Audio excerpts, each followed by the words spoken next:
eu me considero uma pessoa estudada, então a gente tem participado, construído esse projeto e tem já algumas ideias, evidentemente. Aquilo que eu falei anteriormente, a Força-Tarefa Nacional de Combate de Erradicação da Pobreza é uma, mas tem outra. A gente precisa, por exemplo, restaurar a credibilidade do país do ponto de vista fiscal. Só assim você reduz a inflação e reduz os juros e retoma o investimento. E que medidas vocês têm pensado, sua equipe, você junto com a sua equipe, tem pensado nesse sentido? Eu chamei um dos melhores economistas do país, que é o Afonso Celso Pastore, está coordenando o programa, e ele tem colocado muito claro o que a gente precisa.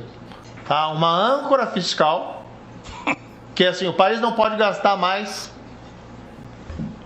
porque chega num nível de gastos, se exceder determinado nível, a gente vai pagar juros maiores.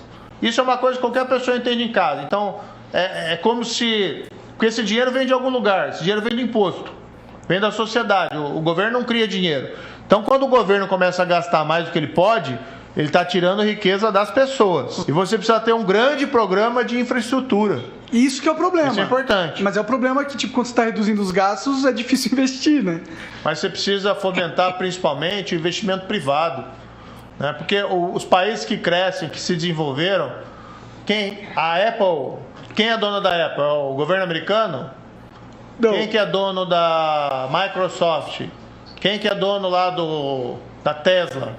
Então, assim, o crescimento vem da criatividade do mercado privado. E a gente precisa dar condições, né? Lei, império da lei, aquilo que eu falei, segurança, confiança, para crescer. Aí você gera emprego, aí você consegue aumentar salário. Você tem que ter política também, como mencionei, educação, saúde, de qualidade. Você tem que diminuir as desigualdades sociais. Isso é política social. Mas isso não muda o fato de que países que basearam o seu modelo de crescimento em investimento público apenas não deram certo. Eu agora fico sabendo, junto com todos os brasileiros, que os norte-americanos são um país que não deu certo. O Japão não deu certo, a Alemanha não deu certo, a Itália não deu certo, a Inglaterra não deu certo, enfim, a Coreia do Sul não deu certo e a China é um grande fracasso. Meu irmão, é muito grave um negócio desse. Vamos, tem uma série de coisas aqui. Vamos começar. Nós já vimos a tragédia de levar para a presidência da República estagiário que não sabe arbitrar os assuntos, não sabe dar uma ordem, não sabe avaliar uma política, que é o Bolsonaro. Lembra da história? Não entendo nada de economia, contratei o posto Ipiranga, que é o Paulo Guedes, fala com o Paulo Guedes. O Bolsonaro, pelo menos, era humilde. Esse daí se diz estudado e preparado. Aí contratou também o posto Atlantique. Sem querer debochar, mas, francamente, ele está mencionando o professor, como é o nome? Enfim, está aqui, é o Afonso Celso Pastore. O professor Celso Pastore tem 82 anos de idade, o que não quer dizer nada. Pode ser um Eugênio Goudin, foi com 90 anos, um extraordinário pensador. Mas eu localizo a idade para dizer qual é a experiência do Afonso Celso Pastore. Meu irmão, se segura aí na cadeira. Sabe quem é que o Moro chamou para ser o conselheiro econômico dele? O Afonso Celso Pastore, que foi presidente do Banco Central da ditadura no governo do general Figueiredo. Sabe quanto foi a inflação em 1985, o ano que o Celso Pastore saiu? 265% num único ano. Você sabe, o cara não sabe, ele não olha nem o currículo, talvez do único economista que tenha se prestado a esse serviço, porco, de ensinar a um camarada que não tem interesse nenhum em estudar. Chamou Afonso Celso Pastore, ex-presidente do Banco Central da ditadura do general Figueiredo, que saiu em 85, são 36 anos atrás, para trabalhar para banco. E aqui está revelado. De novo, o candidato não quer entender nada de economia, está fazendo um intensivão para ver se fala essas baboseiras que falou, equilíbrio fiscal. Parece assim um técnico de futebol que eu conheci lá em Sobral. Olha, você, quando for jogar, chuta com força, rasteira e no canto. Ele esquecia que tinha Beck, que tinha... Beck é o zagueiro, né, da época, esquecia que tinha goleiro.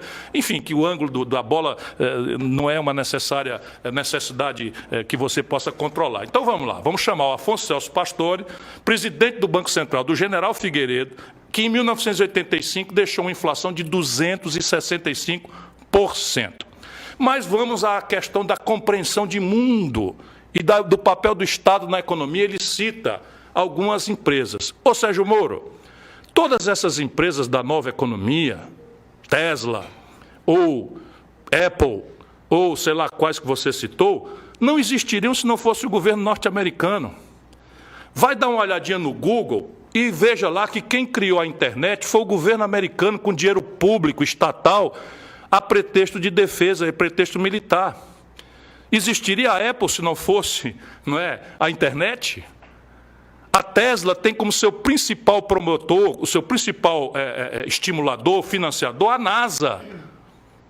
A Tesla é hoje uma empresa que existe porque o governo americano faz a pesquisa básica e faz a compra governamental ser uma ferramenta poderosa de progresso.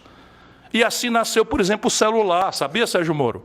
O celular foi uma invenção estatal, financiada pelo governo americano, e simplesmente o mundo inteiro entende o que é que eu estou querendo lhe dizer, e você, nessa cabeça de bronco, né, microcéfalo que você é, anão moral que você é, se considera agredido porque eu estou dizendo que você é um despreparado. Que coisa feia!